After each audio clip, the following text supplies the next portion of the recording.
Баршамыз отандық кәсіпті қолдап келдік. Мың алғыс, Айнұр Тұрсынбаеваға еріп келдіңіздер. Біреуіңіз менің сетевойдағы тәжірибеме сеніп келдіңіздер. Дегенмен тамыры ақша ғой, иә? Қанша жерден отандық болса ол жерден ақша болмай, мүмкіндік болмаса не істейміз, иә? Сондықтан барлығымыз осы ақшаны меңзеп келгеніміз, ол құпия да емес, ол жасырын да емес, қанша жерден жоқ десек те, ақша көп нәрсені қазір шешіп тұр, иә?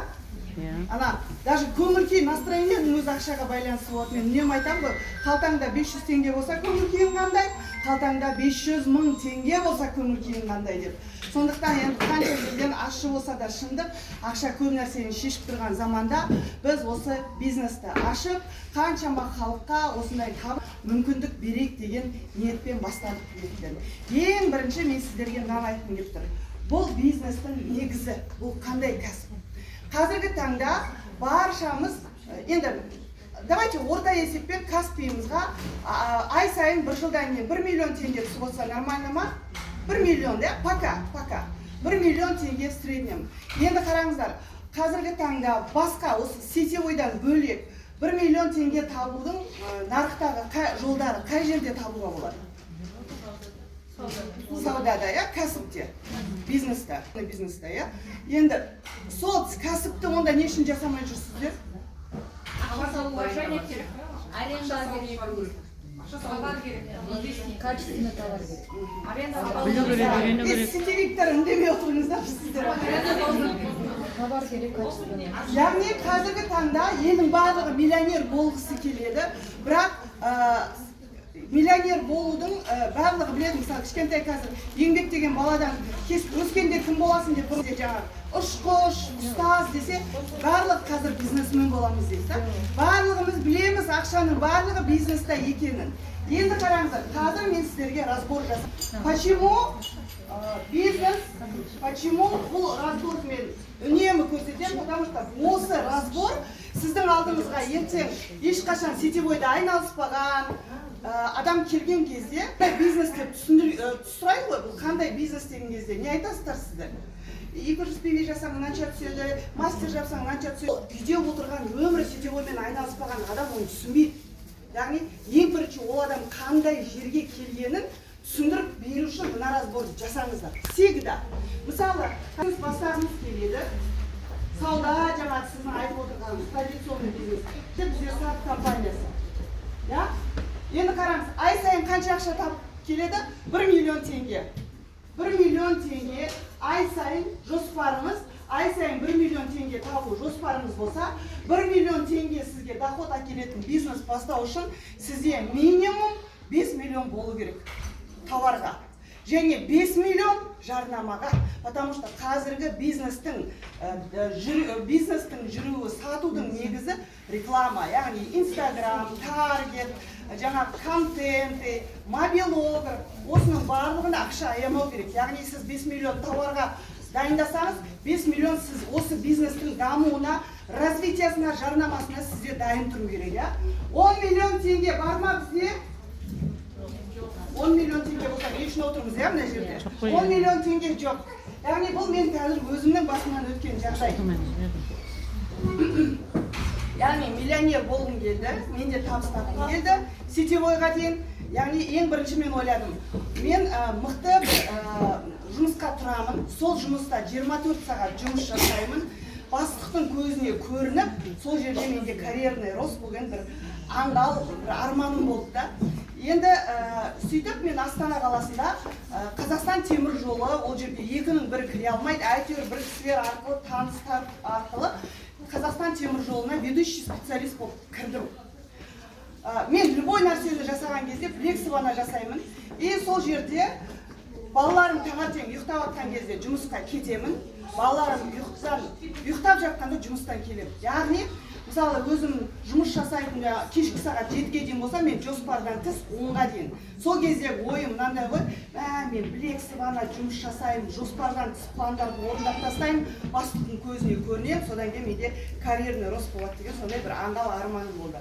Бірақ 3 жыл өтті, әрі сол ведущий специалистпін, есесіне бастықтың келіні бастық болып жатыр, бастықтың ағасы бастық болып жатыр. Яғни түсіндім да, бұл жерде қанша жерден тұрмысы бала шағамды көрмей жұмыс жасасам да, менің табатын табысым бір ғана айлық екен.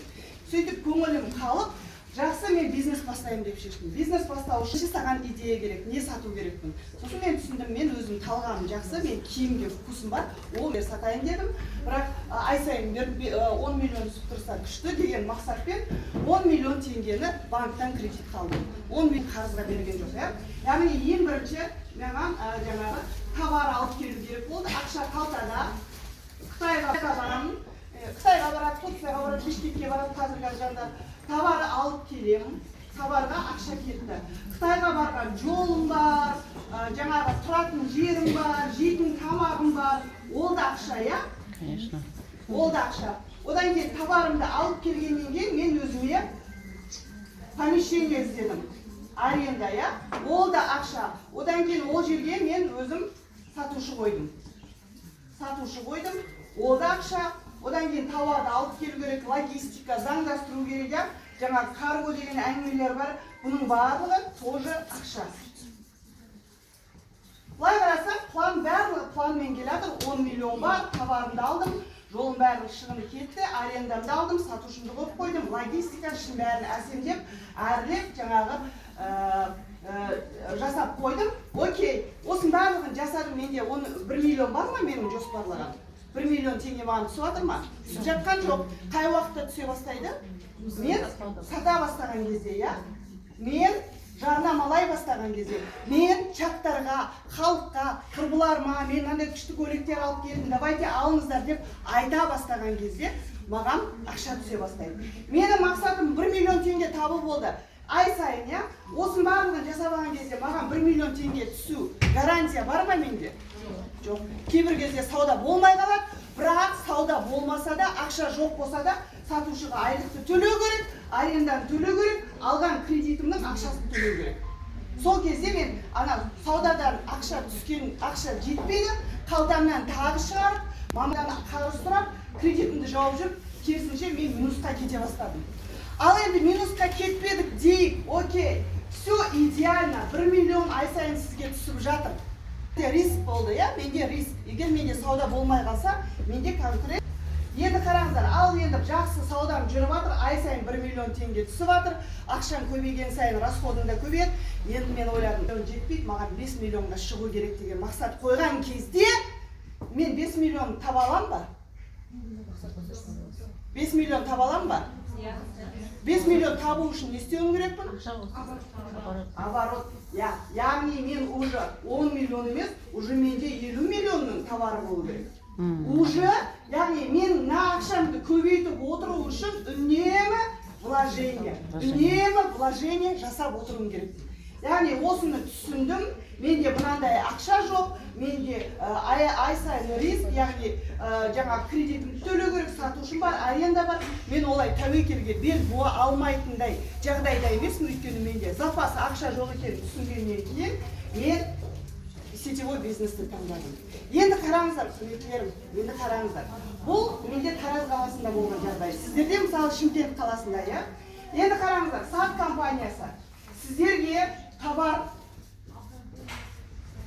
тегін, товар сіздерге тегін беріп тұр. Қазір осыны мен сіздерге түсіндіріп беремін. Компания сіздерге товарды тегін беріп тұр, 0 теңге. Бұның жолы, логистика, заңдастыру, барлығына сіздер ақша төлеп жатсыздар ма? 0 теңге. Мына жерде сіздерге қызмет көрсетіп жатқан, сіздердің клиенттеріңізге қызмет көрсетіп жатқан, айлықты сіздер төлеп жатсыздар ма? 0 теңге. Жол, заңдастыру, өнімді шығару, қандай өнім шығарам, анамды оған бас қатырып жатсыздар ма? Жоқ, я? Яғни, тура осындай бизнес, бірақ мына жерде сізде бір ғана товар болса, мына жерде қаншама сізде ассортимент бар, я? Біріншіден. Екіншіден, барлығына сіз ешқандай шығын кеткен жоқ. Дәл традиционный бизнес сияқты, тура сондай бизнес, бірақ бұл жердегі айырмашылық, мына жерде сіз ақша құйдыңыз, мына жерде ақша құйған жоқсыз. Және бұл жерде сіз 0 теңгемен тіркелдіңіз, мынаның барлығын сізге компания дайындап берді. Құрметтілерім, Енді қараңыздар, сіздер бұл жерде де не істеу керексіздер? Бұл жерде де сату керексіздер. Любой жерде сату керексіздер. Бірақ айырмашылық, мына жерде бір айда сіздің бір саудаңыз жүрмей, клиенттеріңіз болмай, бір балаңыз үйленіп, бір қыр жағдай болып қалған, сіз мына жерде риск бар ма? Бір ай сата алмай қалсаңыз. Сіз біреуге ақша беріп қойдыңыз ба? Жоқ. Яғни риск ноль. Ноль. Енді қараңыздар, осы жерде сіз ай сайын, окей, 500 мың теңге тауып жатсыздар. Миллионға шығам деген мақсат қойдыңыз. Вложение керек па? Жоқ. 2 миллионға шығам деген мақсат қойдыңыз. Вложение керек па? Жоқ. 5 миллион вложение керек па? Керек жоқ. Яғни шексіз ақша табуға мүмкіндік бар. Яғни айырмашылықты көріп тұрсыздар ма? Дәл қазір осы сіздер отырған әрқайсыларыңыз былай қарасаңыздар, сат компаниясының партнерысыздар. Партнер дегеніміз не? Мысалы, сіздерде Magnum деген дүкен бар ма? Magnum деген. Мысалы, Magnum деген дүкен тоже сеть бүкіл Қазақстан бойынша. Яғни сіздер Magnum дүкенінің бастығына барасыздар да, мен сіздермен партнер болғым келеді дейсіздер. Партнер болу үшін сіздерге не дейді жаңағы басшы? Сіз болу үшін осы Magnum дүкендегі тауардың, аренданың, сатушылар, қызметкерлердің барлығын айлығын есептейміз да, 2-ге бөлеміз. 50-50 бөлеміз. Сол кезде сіз сол шығынды құйған кезде, вложение жасаған кезде сіз Magnumның партнерсыздар. Партнерство деген осы, яғни сіздер любой жерде серіктес болу үшін, мысалы сіз осы магазиннің Magnumның 30% доходын алдыңыз келсе, сіз 30% сол вложениесіздер. Тауарлардың, сол жердегі бүкіл жаңағы логистика, қызметкер, айлықтарын барлығын есептеп, ол жерде миллиардтаған ақшада. Ал енді сат компаниясына сіздер 0 теңгемен тіркелдіңіз. 0 теңгемен тіркелдіңіздер да, дәл қазір сіздер Қазақстандағы 9 дүкенге 0 теңгемен серіктес болып отырсыздар. Дәл қазір сіздердің Қазақстанда 9 қалада, 9 аймақта бастапқыда, әзірге дүкендеріңіз бар, тауарларыңыз бар, сатушыларыңыз отыр, сіздерге просто сату керек. Мына жерде сіз Шымкентте бір дүкеніңіздің ғана сату ақша табатын болсаңыз, мына жерде қаншама сет дүкендердің партнерсыздар ғой. Яғни партнерство компания сат дегеніміз осы, құрметтерім. Сіздер 0 теңгемен тіркеліп, бизнес ашуға мүмкіндігі жоқ адамдарға біз, Айнұр Тұрсынбаева, бизнес ашуға мүмкіндік беріп отырық. Тауармен қамтамасыз етіп отырық, сатушылармен қамтамасыз, офиспен қамтамасыз, маркетинг планмен, сайтпен, барлығымен қамтамасыз етіп отырық. Келде команда жасақта шексіз ақша табуға мүмкіндік бар дейміз. Енді қараңыздар, бұл бизнесқа күнне 1 сағат арнасақ болады, күнне 2 сағат арнасақ болады. Тіпті уақыт арнамай жүргенде адамдар бар. Бір күнде вообще бұл бизнесқа уақыт арнамай жүрген адамдар бар. Сіздер елестетіңіздерші, мына бизнесті сіз ашып алып, мынандай вложениені құйып алып, бір күн уақыт арнасаңыздар, мына бизнестеріңіз не болады? Үйінде магазині бар, адамдар бар ма мына жерде? Саудамен айналысып жүрген бар, я? Күніне қанша уақыт арнайсыз бизнесіңізге? Азоннан кешке тұрамыз. Шықпайды ғой, кешке дейін уже. Енді бастапқыда. 24-7. Потому что мынандай рисктер бар сізде. Осының барлығын жабу керек. А почему біз мына жерде сізге шексіз мүмкіндігі бар бизнес, шексіз ақша табу бар бизнесқа біз 1 сағат қана арнаймыз, сондай болса сұрақ. Мына осы формуланы мен түсініп алдым. Мен білдім, вау, сетевой бизнесте мен вообще басымды ауыртпаймын. Мен қазір сіздерге кәдімгі қызғанышпен, қызығушылықпен қарап отырмын да. Өйткені мен қазір сеттің мына жағындамын ғой, құрылтайшымын. Менің басымда тауарды қалай шығарамыз, сыртындағы дизайн, тауарды бүкіл Қазақстанға қалай жеткіземіз, қандай өнім, документация, партнерство, договор, сертификат, мынанша миллиардтаған жұмыс тұр да. Ал сіздер осы мынаның барлығын біз өз мойнымызға алдық та, сіздерге дайын бизнесті жасап беріп отырмыз. И еще қараңыздар, жаңа мен сіздерге бекерден бекер айтқан жоқпын. 10 миллион, 5 миллионның 5 миллионы сізде жарнамаға кетеді. Сіздердің жарнамаларыңыз Айнұр Тұрсынбаева. Айнұр Тұрсынбаева, яғни сіздерге дайын жарнама жасап беріп отыр. Просто елдер келіп, ана шай Айнұр Тұрсынбаеваны ішіп атқан матчасын берші.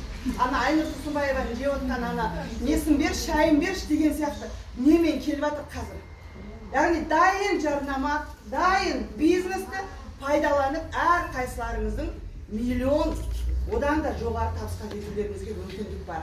Бірақ сетевой бизнес, ондай болса неге сетевой бизнесқа көзқарас дұрыс емес? Сондай күшті кәсіп болса. Мен бұны түсініп алдым да.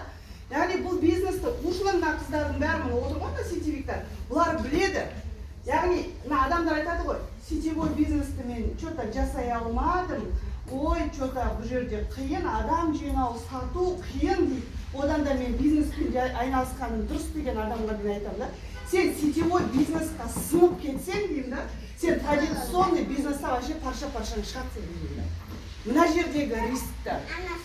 Сондықтан құрметтілерім, почему біз бұны выбрали? Потому что ешқандай тәуекелге бел бумау ақша табудың жолы.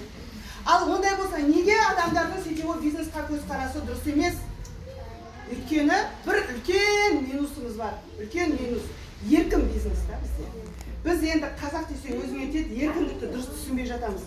Еркін бизнес, сізге ешкім бүгін кездесуге келмейсің десең ақшаңды алып қоймайды. Ешкім сізді бизнестен шығарып жібермейді. Сіздің үстіңізден тоқпалап отыратын басшылық жоқ.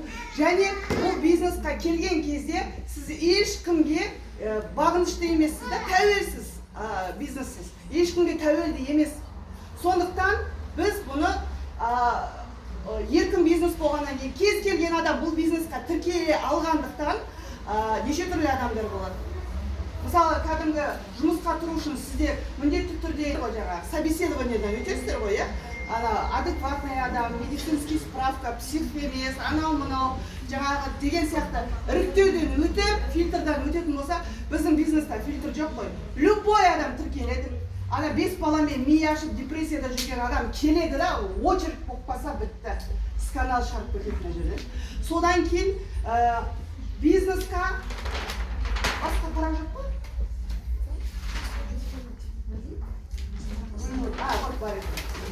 Және бұл жерде көп ақша болғаннан кейін бұл бизнесте жүйе болу керек. Жалпы айтады ғой, алдыңғы арба қалай дөңгелесе, артқы арба солай дөңгелейді. Менің қазіргі мақсатым, иншалла, ойлап отырмын да, қазіргі таңда мысалы бизнес бастай алмай жүрген адамдарға мықты мүмкіндік беріп жатыр ғой. Бизнес тауып ертең сіз миллионер болып жатсаңыз, бизнесті бастап ертең күнде бала шағаңызбен саяхаттап үй алып жатсаңыз, қаншама қарапайым халыққа берілген мүмкіндік. Менің қазіргі мақсатым осы бизнесті жүйеге қойып, ертеңгі күні сат компаниясына, жалпы сетевой бизнесқа деген адамдардың көзқарасын өзгерту. Біз бұл бизнес қойымыз керекпіз. Системно, серьезно бизнес мышлениямызды қалыптастырып, жұмыс жасауымыз керекпіз.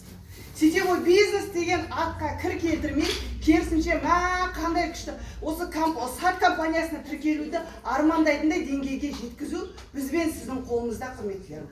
Ол үшін не істеуіміз керекпіз? Ол үшін міндетті түрде білім қажет. Білім қажет. Жаңа айтып отырмын, еркін бизнес кез келген адам тіркеле алғандықтан бұл жерде ойлайды да, бұл жерде оның несі оқу дейді. Оқу керек, құрметтілерім. Білім қажет. Өйткені кез келген салада технология деген некен білесіздер ма? Өзінің жұмыс жасау технология, өзінің жұмыс жасау жүйесі болады. Ол дегеніміз не? Любой нәрседе технология. Сіз тіпті тамақ пісірем десеңіз де, оның өзінің технологиясы бар. Мысалы, палау пісірем десеңіз, бірінші майын құйып, етін қуырып, күрішін салып, қандайда мөлшерде су, қандайда мөлшерде күріш саласыз ғой. Егер сіз оның мөлшерсіз, бірінші күрішін салып, үстіне майды құйып атсаңыз, сізде каша болады ғой. Сол сияқты бизнесте де өзінің жүйесі, технологиясы болады, құрметтілерім. Соны қолға алсақ, сауатты, сапалы жұмыс жасасақ, мына офисте кәдімгі бизнес мышление, мына стульчиктарды не үшін әкеп қойған? Бұл стульчиктарды сіздер келіп шай ішіп өсек айтсын деп қойған жоқпыз. Бұл столдарды біз сіздер келіп блокноттарыңызбен әдемі киініп алып, опрятно киініп алып, жұмыс жасасын деген мақсатпен қойдым. Осындай дүниені қалыптастырыңыздар. Мен ешқашан сетевойға айналыспаған, бірақ мен түсіндім. Бұл жерде мен ойладым, мемлекеттік қызметтен мен байи алмайтын ба? Көзім жетті, традиционный бизнес тәуекел бар, миллиондаған ақша жоғалту керек, мен оған дайын емеспін. Өзімнің бәленбай кредитім болып жатқаннан кейін, вот сетевой бизнесте үлкен ақша бар екен. Біреудің жасап берген дайын компаниясын пайдаланып, миллионер боламын дедім, жолдасыммен келістім, все, менде бизнес мышление қалыптасты. Яғни